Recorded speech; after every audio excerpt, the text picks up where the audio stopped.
after what has been the wildest college football season we have ever seen, we have finally reached the grand finale. The national championship, the moment we've all been waiting for, taking place this Monday in Atlanta, not between the number 1 team in the country and the number 2 team in the country. No, it's the number 8 team in the country versus the number 7 team in the country, Ohio State and Notre Dame. 2 historic blue blood programs that are trying to end their national title droughts on an unprecedented run to this national title game, but only one of them can walk away as national champions. And we're here to tell you who that will be right now. So welcome back to the Gridiron Expert, guys. So glad you could join us today. As always, please continue to like, comment, subscribe, share our videos, and check out everything down in the description below. That includes our website, thegridironexpert.com, where even though the season's about to end, we only got one more college football game left this year, and the Super Bowl will be about a month from now, so not too much longer till then. We have nonstop football content for you. We will have nonstop content here on the channel, nonstop content over on our website, so go check it out. Sign up for those newsletters, sign up for those expert picks, become a member of our GE Nation so you can get your football fix year round, because it's exactly what we're going to bring to you right here at our channel. So let's jump into this game. Again, we talked about 2 teams that are on a pretty big drought. Ohio State, always in the mix for a national title, never really getting over that hump. Hasn't won a national title since 2014, which happened to be the first year of the college football playoff. So the Buckeyes have an opportunity to be the champions of the first ever college football playoff back in 2014, and then the champions of the first ever 12-team playoff, which would be pretty historic.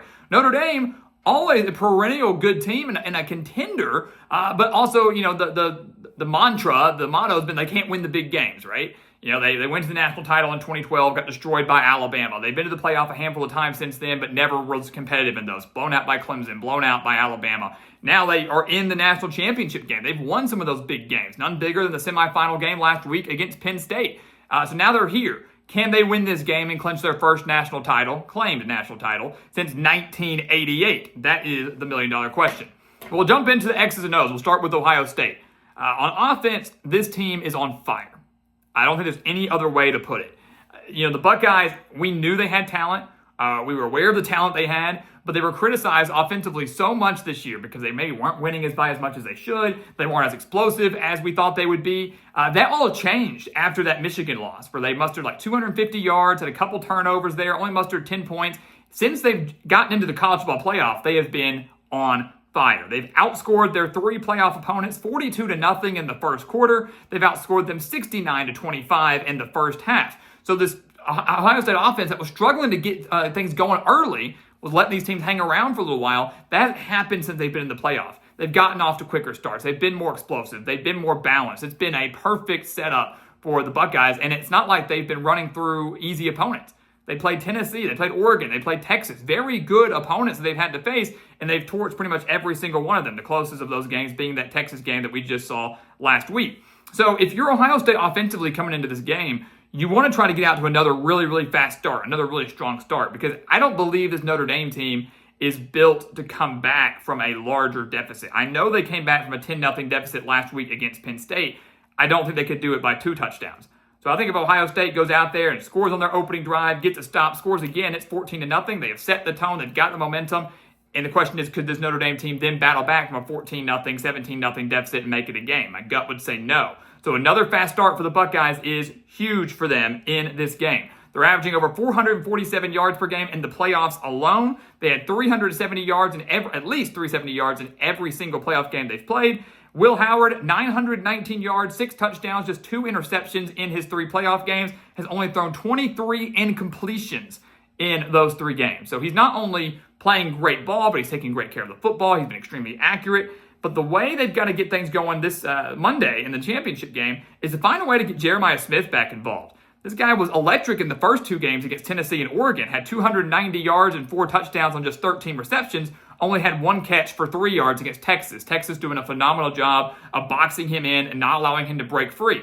Obviously, you would expect Notre Dame defensively to follow that same recipe, to try to bottle him up and force Will Howard to go to somebody else, whether it's the run game, whether it's Emeka Egbuka, or somebody else to get the ball out, not to Jeremiah Smith. So that's what you're doing if you're Notre Dame.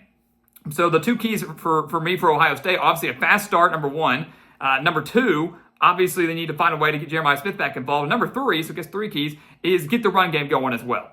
They've averaged over 139 rushing yards per game in their 3 playoff games, but they only mustered 81 rushing yards against Texas. You don't want to become one-dimensional if you're Ohio State. Yeah, you can absolutely win the game being one-dimensional. Will Howard can take care of business. The run game can take care of business. But you want to try to maintain that balanced offense that you've had for the last 3 games. That's how you can beat Notre Dame, especially as good as they are defensively. The Fighting Irish offensively. Look, it's all about running, right? This is a very good team up front on the offensive line. I know they're a little banged up, not just on the line, but also to Riley Leonard, who got injured in that Penn State game, but did come back and finish, obviously. But this is a team that wants to run the football. They average over 154 rushing yards per game in the playoffs alone. They had 117 rushing yards against Penn State, one of the best rushing defenses in the country. Notre Dame still found a way to eclipse that 100-yard mark. Riley Leonard's been great. Jeremiah Love has been great. That's a very dangerous duo, and Leonard is obviously the X factor here. Ohio State having to account for him not just as a passer, but as a runner.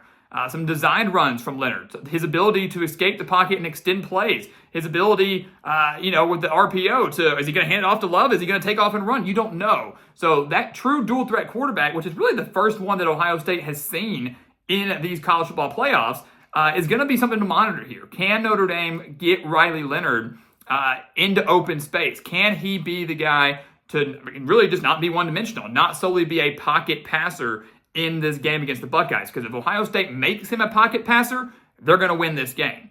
Leonard has to be able to hit the quick throws. He's got to be able to utilize his legs. If you take that away, it's going to be a lot harder for Notre Dame to get any momentum, anything going offensively. But here's the thing. Ohio State's defense has done a very good job at stopping the run. They've allowed 187 rushing yards in the entire playoffs. Not in one singular game, but over the course of the entire playoffs, only 187 rushing yards is allowed. So Riley Leonard's got to find a way to make sure that he can deliver the ball through the air if that running game gets shut down. If Jeremiah Love doesn't get anything going, if the running option isn't there for Riley Leonard, can he deliver through the air? We talked about it in last week in our last video. In his first 2 playoff games against Indiana and Georgia, he only had 7 completions that went for 10 yards or more. That was a concern. But he kind of proved a lot of us wrong in that Penn State game. 7 completions in the first 2 games that went for 10 yards or more. He had 7 completions against Penn State that went for 10 yards or more. So in the first 2 games, only 7. In one singular game, he matched that. So he showed the ability to hit the big plays. He showed the ability to deliver through the air. Yes, he had 2 interceptions against the Nittany Lions, but did have 223 passing yards. So the ability is there. The ability to throw the ball is there. The ability to deliver the ball is there. The ability to deliver the big plays down the field is there. He has to do it one more time if they want to beat Ohio State. Because if you become too run-centric and you become a team that runs on first down, runs on second down, and you put Riley Leonard into a second or third and long situation, it's not going to go well. It's just not. So obviously you're trying to enforce your will up front and run the ball like you've done all year long. That's your bread and butter. That's your strength. But when inevitably that is taken away, Riley Leonard has to be able to throw, and he has to be able to take care of the football as he does it. All of that, of course, easier said than done. Both these teams have electric defenses, elite defenses, some of the best defenses in the country. That's a major reason why they're here. The offenses, sure, they deserve a lot of credit, but you can't help but wonder, would Ohio State or Notre Dame, or both of them, would they even be here if it wasn't for how good their defenses were? And we'll start with the Buckeyes. This is just unbelievable what they've done really all year long. But especially in the college football playoffs, playing against such great offenses like Tennessee, Oregon, and Texas. They actually haven't allowed over 21 points since the middle of October.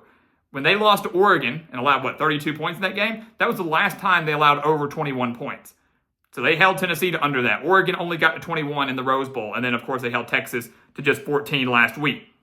Notre Dame, as we mentioned, offensively is not the most electric or fast offense in the entire country by any means. So if you're Ohio State coming into this game, my recipe would be get as many quick 3-and-outs on Notre Dame's offense as possible and put that Notre Dame defense on the field as much as possible. Because as good as the Notre Dame defense is, if Notre Dame's offense isn't able to sustain drives, that defense is going to get worn down. There's no doubt about it. The defense can only hold on for so long before they allow a big play. They can only hold on for so long before there's a miscommunication. Ohio State takes advantage of it. So Notre Dame offensively, they need to make sure that obviously you can put points on the board, but that you sustain drives. We talked about that a couple days ago in one of our latest videos, how dominating the time of possession would be key. Limit the amount of opportunities that Ohio State has to touch the football. Ohio State defensively is going to come out there and say, We don't care how many times you touch the football, Notre Dame. We're going to stop you. Put that defense back out there after like 1 minute of rest. They're going to get tired, and then we'll take advantage of it.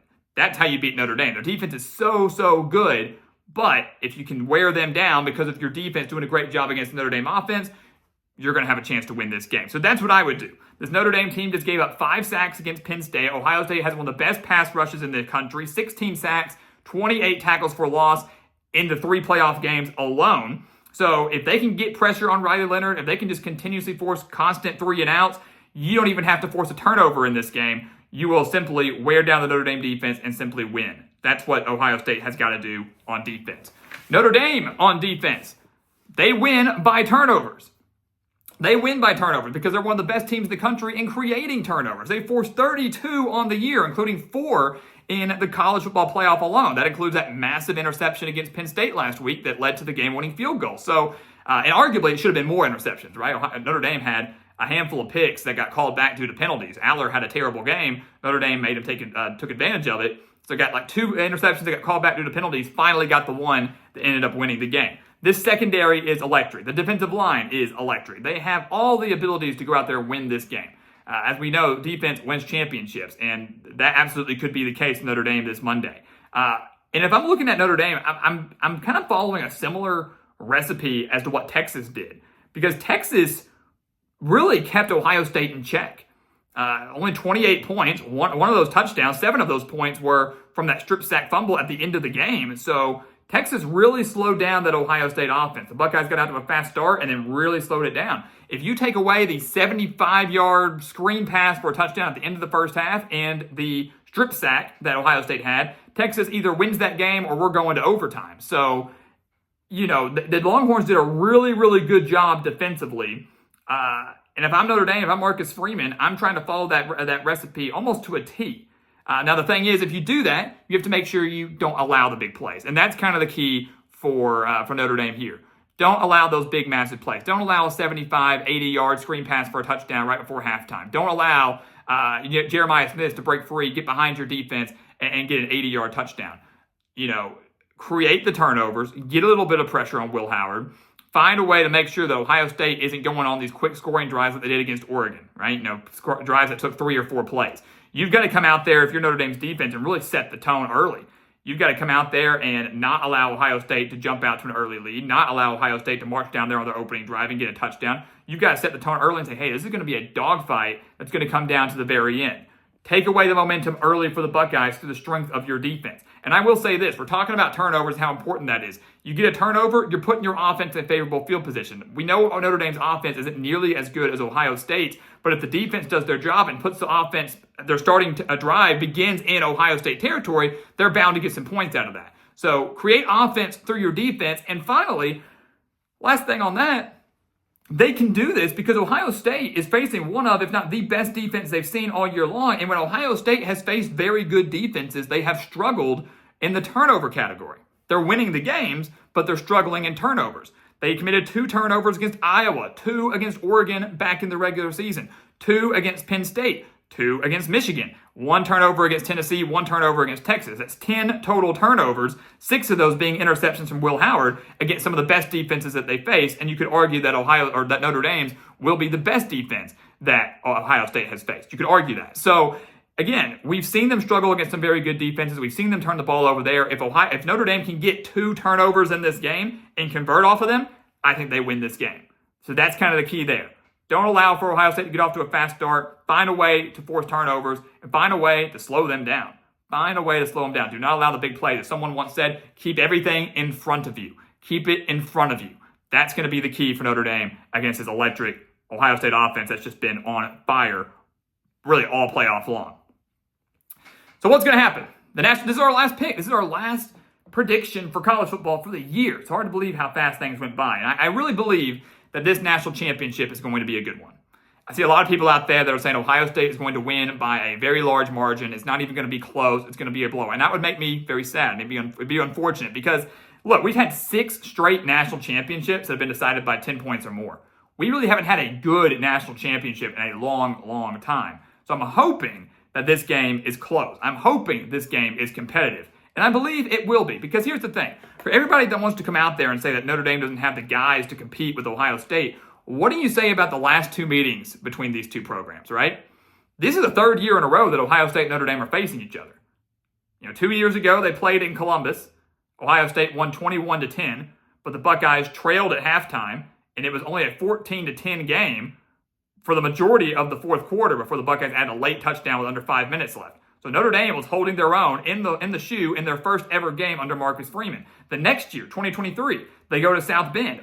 Notre Dame probably should have won that game. Allowed that huge third down conversion, got down to the 1 yard line, and then Ohio State punched it in literally with no time left to win 17-14. Low scoring defensive battle. The first meeting, a low scoring defensive battle. Ohio State prevailing in both, but Notre Dame giving them everything they had. Neither game was a blowout. Neither game was ever a blowout at any point in time. So Marcus Freeman is one heck of a coach. No doubt about that. He's going to have this team ready to go. I don't see Notre Dame getting blown out in this game because I know those in years past, I know they're different teams and those different settings, but they haven't gotten blown out by the Buckeyes either time they've played, both of which were led by Marcus Freeman. It just hasn't happened. So I think the Notre Dame defense does their job. They keep Ohio State in check. I think Ohio State's defense does their job. They keep this Notre Dame offense in check. There's going to be a couple of big plays here and there, but the bigger plays are going to come from the Ohio State offense. I have more faith in what Ohio State has offensively than what Notre Dame has offensively. And I believe at the end of the day, if I'm picking an offense to lead a game-winning drive or to get the job done in a 2-minute drill, it's going to be Ohio State and not Notre Dame's.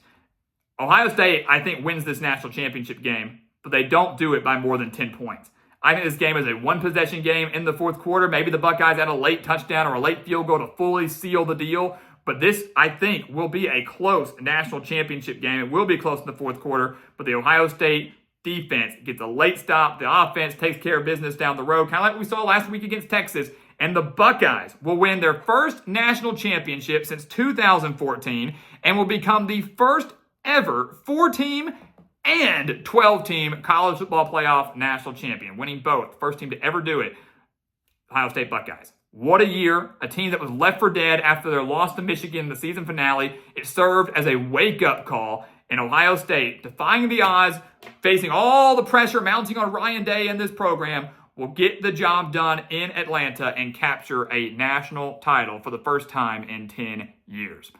So guys, as always, thank you so much for watching us here at the Gridiron Expert on YouTube. Make sure to continue to like, comment, subscribe, share our videos, and of course, check out everything down in the description below. That includes our website, thegridironexpert.com, home to the expert picks, to our weekly newsletters, all of our exclusive content there that we want you to take advantage of so you can become a member of our GE Nation and get your football fix year-round, 24/7, 365. So again, go check it out. And once again, as always, thank you so much for watching, and we'll see you next time right here on the Gridiron Expert.